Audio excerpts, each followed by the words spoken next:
안녕하세요. 김정로 TV의 날짜 이야기입니다. 오늘은 3월 26일이 되겠습니다. 오늘은 우리 역사상 뭐 여러 영웅이 계시죠. 그중에 두 분의 영웅과 관련된 어, 그런 날이 되겠습니다. 두 분의 공통점은 대한의 독립을 위해서 이제 헌신했다는 것.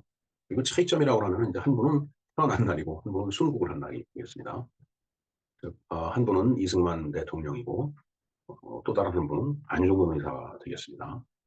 다시 말씀드려서 오늘은 이승만 대통령이 탄생한 날이고, 그다음에 안중근 의사가 하얼빈역에서 이토 히로부미를 저격하고서 재판을 받은 뒤에 이제 순국을 한 그 날이 되겠습니다. 이 두 분의 영웅에 대해서 한번 알아보는 그런 시간을 갖도록 하겠습니다.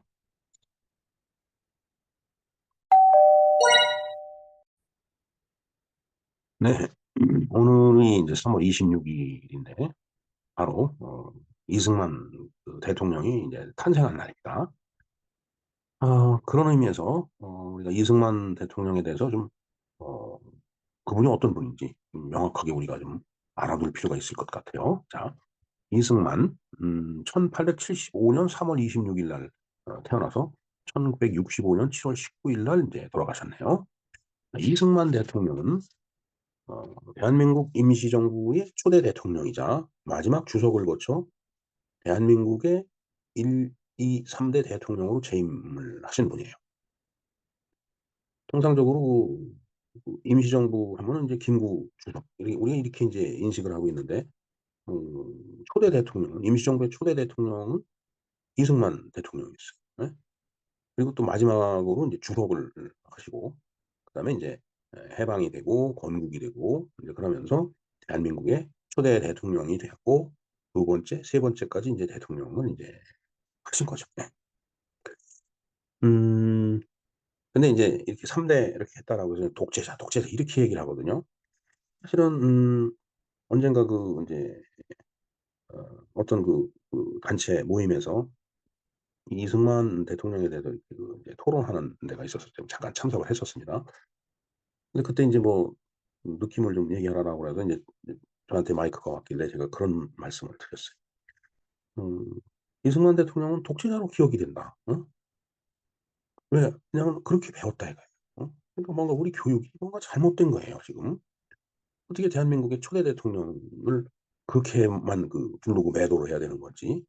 12년 동안 대통령으로 재임한 것이 그게 독재인지 과연. 지금 글쎄 이스라엘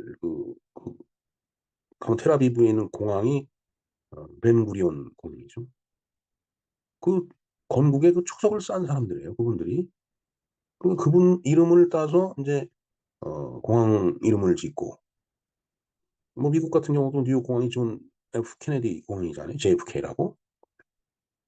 그런가 하면은 뭐 터키의 케말 파샤 같은 경우, 싱가포르의 뭐 이광유 수상 같은 경우 정말 어떻게 보면은 어, 우리나라 대통령들보다 더 철권을 휘두르는 사람들인데 그 사람들이 지금 그렇게 매도되고 있지는 않습니다.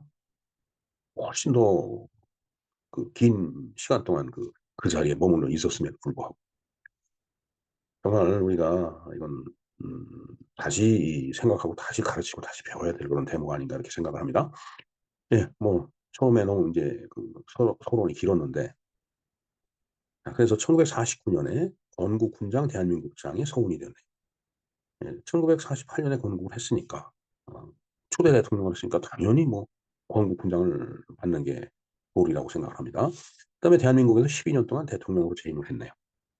본관은 전주고 호명은 승룡, 호는 우남. 예, 그래서 우남 이승만. 그래서 이제 어른들이 서로 부를 때 이제 호로 부르죠. 우남 뭐 이런 식으로.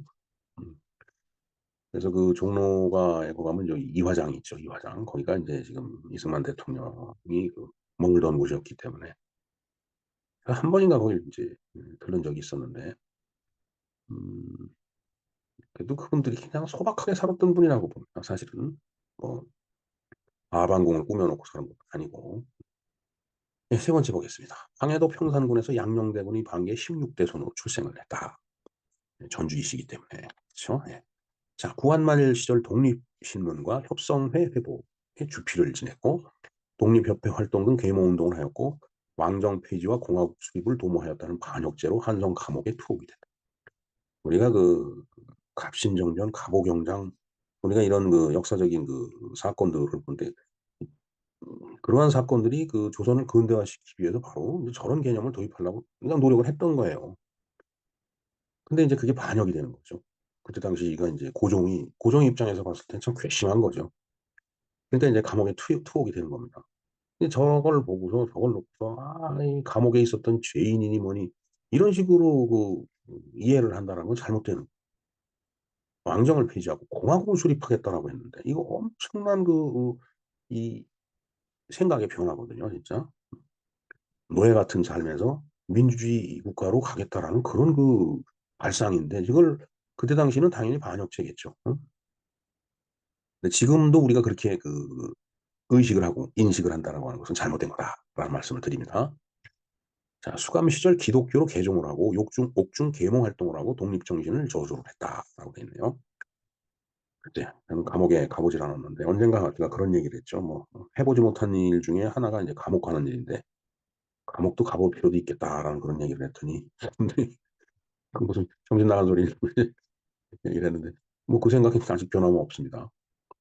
자, 구한 말기 특별 사면된 후 밀사로 도미하였다가 큰 성과를 거두지 못하고 미국에서 학업을 계속하여 5년에 걸쳐 조지 워싱턴 대학교에서 학사, 하버드 대학교에서 석사, 프린스턴 대학교에서 박사학위를 취득. 이 5년 동안에 박사학위까지 취득했다는 얘기는 정말 머리가 비상한 분입니다. 사실은 저로서는 상상도 못할 그런 비상한 분이네요. 1912년에 이제 미국으로 망명을 했습니다. 뭐 반역죄를 졌다라고 하니까 참 어쩔 수 없는 선택이었겠죠. 자, 1번 하와이에서 한인 학원과 한인 학교 등을 운영하며 실력 양성 운동을 추진을 했다. 그다음에 1919년 3.1 운동 이후에 사회주의 이 운동가들 사이에서 독립운동 방법을 놓고 의견이 갈라졌을 때 그는 국내 사정을 외국에 알리고 양해를 구하는 외교 독립론을 주장을 했다. 사실 그렇죠. 뭐 김구 선생 같은 경우는 그야말로 이제 건장한 조선 청년들과 이제 뭐 예를 들어서 뭐 암살을 한다거나 뭐 이런 일도 했지만은 이승만 대통령은 그런 방식의 독립운동을 반대를 했습니다. 이게 그 미국이나 이런 서구 관점에서 보면 테러다라고 보는 거죠. 그렇기 때문에 물론 이제 어, 나라를 뺏겼기 때문에 뭐 그런 울분은 뭐 당연히 있는 거지만은 뭐 외국 그때 서구 열강이나 뭐 미국 사람들이 그렇게 봤겠어요. 그러니까 참 게 어려운 얘기예요. 그러니까 도움을 받는데 지장을 초래할 수도 있으니까 이제 외교 독립론을 갖다 이제 주장을 한 거죠. 세 번째 보겠습니다. 대한민국 의회, 상해 임시정부, 한성정부 등 각지에서 수립된 임시정부의 수반을 거쳐 1919년부터 1925년까지 대한민국 임시정부 대통령을 역임을 했다라고 되어 있습니다. 근데 사실 저때 또 탄핵을 당해요, 이분이. 그러니까 이게 조금 전에 외교 독립론을 얘기를 이제 했지만은 서로 생각이 다르기 때문에 이제 그런 불상사 아닌 불상사가 이제 뭐 일어났다라고 볼 수도 있겠죠.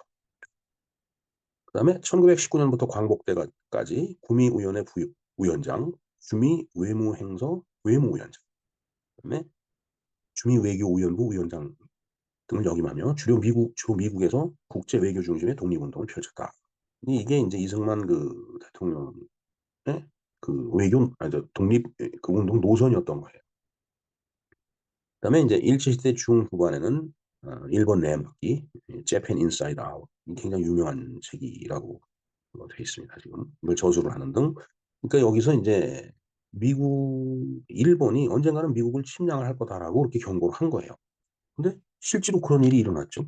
바로 1941년에 태평양 전쟁이 발발을 이제 하는데 결국은 어, 일본이 이제 미국을 이제 침략할 거라고 이제 얘기를 했는데 결국은 진주만을 이제 폭격을 했잖아요. 이제, 이제 그런 이제 전쟁이 양상이 그렇게 변해 가니까 일본은 이제 평양할 거다. 왜냐하면 미국이라는 잠자는 사자의 코털을 건드렸기 때문에 이승만 박사는 그때 당시 그렇게 확신했던 거예요. 그래갖고서 일제가 망하는 즉시 한국이 빼앗긴 주권을 되돌려받을 수 있도록 국제사회가 대한민국이 임시정부를 정식 승인해야 된다는 외교 활동을 했다. 상당히 국제 정치에 해박한 지식을 갖고 있었던 분이라는 게 여기서 드러나는 거죠. 그다음에 미국의 소위 초단파 방송을 통해 고국 동포들의 투쟁을 격려를 하였으며 임시정부와 미군 OSS 간의 한미 군사협력도 주선했다라고 되어 있습니다. 자, 일단 그래서 1945년에 이제 광복이 됐죠. 일본이 원자탄 2방을 막서 이제 무조건 항복을 했습니다. 그런데 이제 미군정 시대로 들어갔죠. 그러니까 38선 이남은 미군정이고, 그다음에 38선 이북은 이제 소련이 진주를 했는데, 뭐 이미 그때는 김일성을 중심으로 해서 뭔가 그쪽은 음, 정부 형태가 갖춰지고 있는 그런 상황이었죠. 근데 이제 이 강대국들이 모여서 이제 이게 한반도를 갖다 신탁 통치를 뭐 이제 한다. 이제 이렇게 된 거예요. 그러니까 이제 김구 선생과 같이 신탁 통치 반대 운동을 이제 그때는 한 거죠. 그런데 인제 공산주의자를 극도로 혐오하고 공산주의자하고는 아무런 타협이 안 된다라는 그런 신념을 갖고 있었어요, 이승만 박사가. 그래서 공산 진영과 타협이 불가능하다고 판단하고 38선 이남의 민족 진영을 중심으로 국제사회가 인정하는 합법 정부를 단독 수립한 뒤 38선 이북의 비합적 합법 정부와 공산 진영 일체를 쫓아내고 한반도 통일을 이루고자 이렇게 인제 생각을 하고서 그 정부를 갖다가 인제 세우려고 노력을 했던 거죠. 자, 그래서 인제 남한만 별도로 인제 선거를 인제 실시를 해 갖고서 인제 남한에만 인제 정부를 세운 거예요. 그때 인제 그걸 반대해 갖고 일어났던 게 바로 제주 4.3 사건입니다. 지금 4.3 사건이 지금 물론 선의의 피해를 본 그런 일반 주민들도 많이 있겠죠.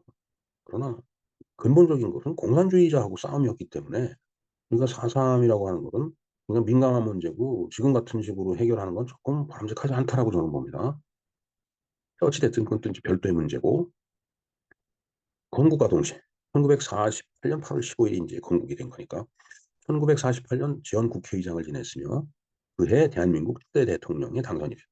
이때는 간선제로 대통령을 뽑았어요, 초대 대통령은. 그러니까 국회의장을 지냈기 때문에 인제 어 초대 대통령으로 의회에서 국회에서 결정을 한 겁니다.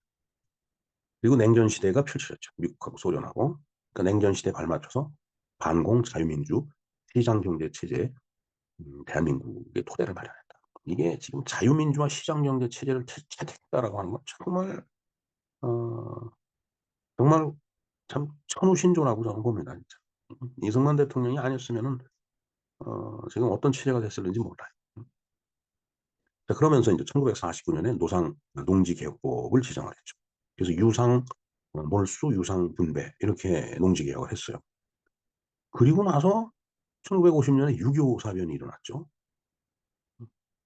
그러나 참 이것도 천우신조로 1년 전에 농지개혁법을 제정을 해서 유상 몰수를 했지만은 몰수가 아니라 유상으로 이제 매입을 해 갖고 또 어 각자의 형편과 일정한 룰에 의해서 유상으로 다 넘겨준 거예요, 농민들한테. 그러니까 농민들은 자기 땅이 생긴 겁니다. 그러니까 '아, 내 땅이 생겼는데 이거 공산주의한테 뺏기면 안 되지.' 이런 생각이 팽배했을 거라고 봐요. 그러니까 6.25 사변이 뭐 박헌영은 뭐 밀고 내려오기만 하면은 뭐 봉기가 일어나 갖고서 뒤집어질 거다라고 얘기하는데 그렇게 안 됐죠. 근데 그 역할을 한 게 바로 이 농지개혁법 아닌가 이런 생각을 해 봅니다. 1953년 한미 상호 방위 조약을 체결을 해서 안팎으로 대한민국의 발전의 기초를 마련했다. 그다음에 1952 년에 평화선을 선포해서 독도를 착수했다. 이게 지난 1월 달에 이승만 라인 평화선에 대해서 한번 방송을 해 드렸죠. 그걸 참조를 하시면 될 것 같습니다. 그다음에 1952 년에 대 대통령 직선제를 글자로 한 발췌 개헌안이 인제 또 됐네요. 그래서 인제 대통령이 당선이 된 거죠. 그러니까 두 번째 임기가 시작이 된 겁니다. 그다음에 1954년 대통령 연임 제한 폐지와 국가주의 경제 조항을 시장 경제 조항으로 바꾸는 4.4.5 개헌에서 대통령을 참해 인제 역임을 한 겁니다. 근데 이거 3번 했다라고 해서 이제 그렇게 독재자라고 얘기를 매도를 하는 거죠. 근데 사실은 우리가 4.4.5 개헌을 놓고서 그냥 부정적으로 얘기하고 부정적으로 배워왔는데 그 내용을 보면은 이 국가주의 경제 조항을 시장 경제 조항으로 바꿨다라는 거 이거 정말 굉장히 중요한 역할을 한 거예요. 단지 대통령 연임제가 폐지됐기 때문에 어 세 번째 대통령을 또 역임을 할 수 있었다라는 거. 그것 때문에 지금 독재자라고 매도하는 겁니다. 이거 뭐 '잘못된 거 아닌가.' 하는 생각을 해 봐요. 이 독재의 의미를 우리가 다시 지금 정립을 해야 된다라고 봅니다. 뭐 장기간 집권하면 독재다. 그거 아니죠. 아무리 짧은 기간 동안 집권을 하더라도 그냥 그 권력과 마음대로 하는 게 그게 독자지, 오래 했다라고 해서 독재는 아니에요. 우리가 독재 개념에 대해서 언젠가 다시 한번 얘기할 날이 있을 거라고 생각합니다. 그다음에 1960년 제4대 대통령이 선출돼요. 인제 여기서 인제 3.15 부정선거가 일어나면서 이분이 인제 부통령 선거에서 그 당선이 되기 위해서 부정선거를 저질렀던 거예요. 3월 15일 날 그 선거에서. 자, 그런데 인제 4.19가 일어났죠. 그래서 1960년에 4대 대통령이 이제 이승만 대통령 당선이 되었는데 4.19가 일어나면서 인제 그 하야를 하게 된 거죠. 자, 4.19에 대한 책임을 지고 자진하야민 미국으로 망명을 했다. 그다음에 하와이로 망명하는 귀국하지 못하고 1965년 7월 19일 하와이에서 서거를 했다. 이게 참 그냥 비참한 얘기입니다. 음. 그다음에 인제 장례는 대한민국에서 가족장으로 집행됐고, 그다음에 지금 국립 서울현충원 동작동 국립묘지에 안장이 돼 있죠. 네. 그나마 다행입니다. 네. 그다음에 인제 오늘이 또 안중근 의사 순국일이라고 했습니다. 우리가 안중근 의사에 대해서는 여러 번 그 말씀을 드렸기 때문에 음 좀 어 간략하게 한번 보도록 하겠습니다. 안중근 의사는 조선의 독립운동가고 항일 의병장 겸 정치 사상가이다. 세례명은 그다음에 토마스, 호는 다문이다. 본관은 순응한 씨. 고려시대 후기 유학자 안양의 26대 손이다. 음. 그다음에 동학 농민운동에서 아버지 안태훈이 몇몇 본래 목적을 가지지 않은 동학군 부대를 정벌하는 데 함께 참여하였고, 조선 말기에는 학교 설립과 교육운동과 국제보상운동을 하였으며 한때 복권사업과 비슷한 체표 활동을 하기도 했다. 예. 하여튼 그 동학 그 농민혁명, 농민운동 이거에 대해서 안중근 의사는 상당히 부정적으로 보고 있습니다.